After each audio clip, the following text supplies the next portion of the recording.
Assalamualaikum warahmatullahi wabarakatuh. Alhamdulillah wassalatu wassalamu ala rasulillah Sayyidina Muhammad ibn Abdillah wa ala alihi wa sahbihi wa man wala wa la hawla wa la quwwata illa billah. Amma ba'd. Ma'asyiral habaib al-fudala, ma'asyiral ulama al-kurama, ma'asyiral asatidzah al-ahizza, para hadirin yang dirahmati oleh Allah. Apa yang tadi saya sampaikan tentang kewajiban kita menjaga akidah kita dan juga menjaga kehormatan Islam itu adalah kewajiban kita bersama. Sering kita sebagai masyarakat terutama di Indonesia ini tidak tahu batas-batasnya, mana yang boleh dilakukan dan mana yang tidak boleh dilakukan. Kadang kita dalam bercanda pun kita tidak tahu mana yang boleh dan mana yang tidak. Terkadang percandaan kita menjadi suatu hal yang hukumnya haram karena menyangkut masalah agama. Ini sering terjadi. Termasuk juga kalau kita mencermati dunia media sosial itu juga demikian. Komentar-komentar ada yang sifatnya bercanda atau mengkritik, tapi yang dikritik justru agama. Masuk juga yang barusan terjadi ini ya, contoh masalah kepesantrenan. Itu pelakunya tidak sedikit yang beragama Islam.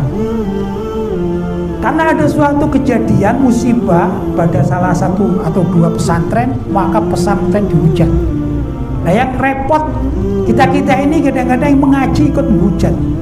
Kalau menghujat masalah bangunan tidak apa-apa, tapi kadang-kadang struktur sampai kepada kepengurusannya, sampai kepada kepesantrenannya ini dihujat. Ini yang terjadi. Nah, ikhwan, perlulah kita ini tahu ya, bahwa pertama hormatul muslim, yaitu kehormatan seorang muslim ini wajib dijaga. Kalau bukan kita sesama muslim, terus siapa yang akan menghormati sesama muslim? Jadi kewajiban kita. Kalaupun ada maksiat dilakukan oleh seorang muslim, maka kita boleh mengkritik orang tersebut, jangan sampai dilanjutkan maksiatnya. Tapi kalau kita mengkritiknya karena fulan bin fulan ini adalah muslim, kita kritik dulu orang Islam, ya kayak gitu itu orang Islam. Ini termasuk al-ihana alat din, masuk penghinaan terhadap Islam itu sendiri. Ya ikhwan, termasuk juga menghormati orang muslim yang sudah meninggal dunia pun hukumnya wajib. Hormatul muslim fi mautihi ka hurmatuhu fi hayatihi. Kehormatan seorang muslim di saat dia sudah meninggal dunia itu sama halnya kehormatan dia selagi masih hidup. Dari sekian banyak keislaman umat Islam, antara lain ada seorang muslim yang diangkat oleh Allah menjadi nabi. Kalau di zaman kita Nabi Muhammad SAW, atau juga para nabi yang terdahulu. Maka juga para sahabat radhiyallahu taala anhu, jangan sampai kita mengkritik para sahabat karena mereka adalah seorang muslim yang wajib dihormati. Ini juga banyak. Kata Nabi SAW, la taj'alu ghuradan min ba'di, jangan sampai kalian mencaci maki para sahabat setelah aku tiada. Ini wasiat dari Nabi SAW. Juga dari kalangan para wali. Para wali pun tidak boleh kita hina. Kalaupun misalnya ada seorang ini, kemudian sebagian masyarakat mengatakan fulan ini wali, kemudian kita tidak percaya, kita tidak boleh mencaci maki orang tersebut karena oleh masyarakat dianggap wali. Tidak boleh, kewaliannya tidak boleh. Tapi karena orang yang dikatakan masyarakat sebagai seorang wali, ternyata dia bermaksiat, kita ingkar terhadap orang tersebut karena kemaksiatannya. Jangan sampai mengatakan tuh loh wali ahli maksiat, jadi rusak namanya definisi wali.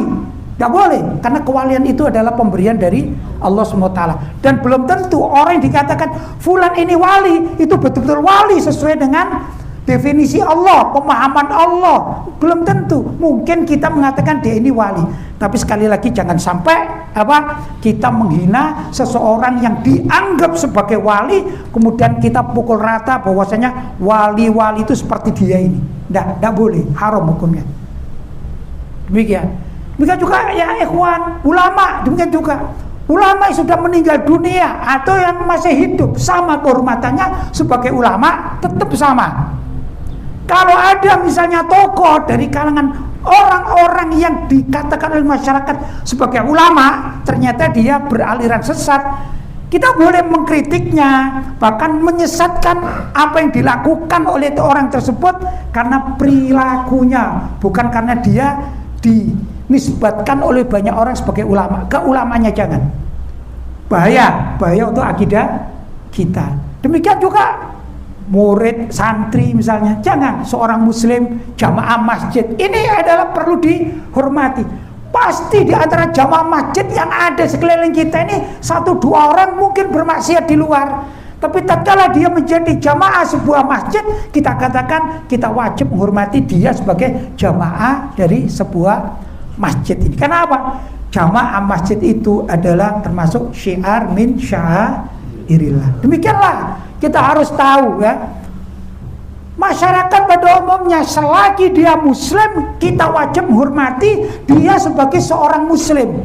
Adapun pelanggarannya, kita boleh memeranginya. Pelanggaran tersebut bila mana pelanggarannya itu menerjang akidah syariat. Bukan orang perorangannya kita perangi karena dia sebagai seorang muslim. Naudzubillah min dzalik. Begitulah semestinya kita menempatkan secara profesional bagaimana keislaman dan bagaimana pelaku atau oknum-oknum yang melanggar syariat.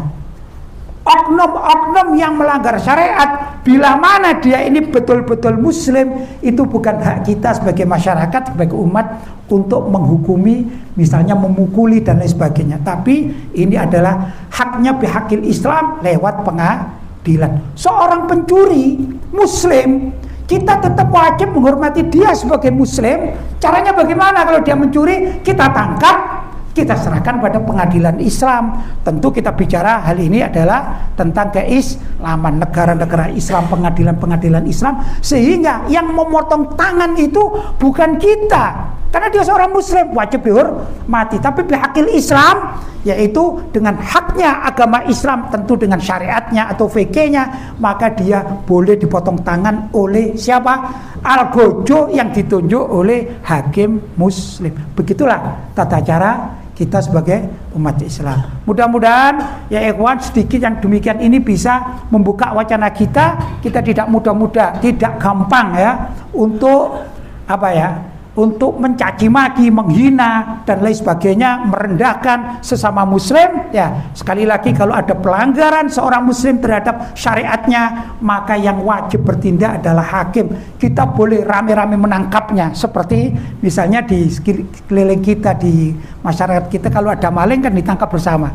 Tapi kadang-kadang kesalahan kita ini, kita bonyokkan dulu mereka baru diserahkan. Ya kalau memang kita merasa mangkel, ya begitulah manusia. Tapi kalau kita bicara Islam, itulah aturan syariat Islam. Orang murtad ini tidak boleh kita bunuh, walaupun dalam hadis dikatakan mambadala dinahu faqtulu. Siapa orang yang berani menggantikan agamanya, maksudnya murtad, faqtulu, bunuhlah dia. Itu bukan berarti kita bawa parang kita bunuh. Misalnya ini ada tetangga kita menikah dengan orang non muslim kemudian pindah agama, kita marah, kita pakai hadis saja, kita bawa parang, kita datangi, kita bunuh. Bukan begitu caranya aturan syariat. Maka kalaupun terjadi, semestinya orang ini diadukan pada pengadilan, pengadilan memanggilnya, ya, terutama di sini adalah pengadilan Islam. Maka yang boleh membunuh orang tersebut adalah pihak pengadilan dengan algojo yang ditunjuk. Kalau misalnya kita yang ditunjuk jadi algojonya, baru boleh kita membunuh orang tersebut bihaqil Islam. Mudah-mudahan yang sedikit ini ada manfaatnya, kurang lebihnya mohon maaf yang sebesar-besarnya. Hadza wal afu minkum. Wassalamualaikum warahmatullahi wabarakatuh.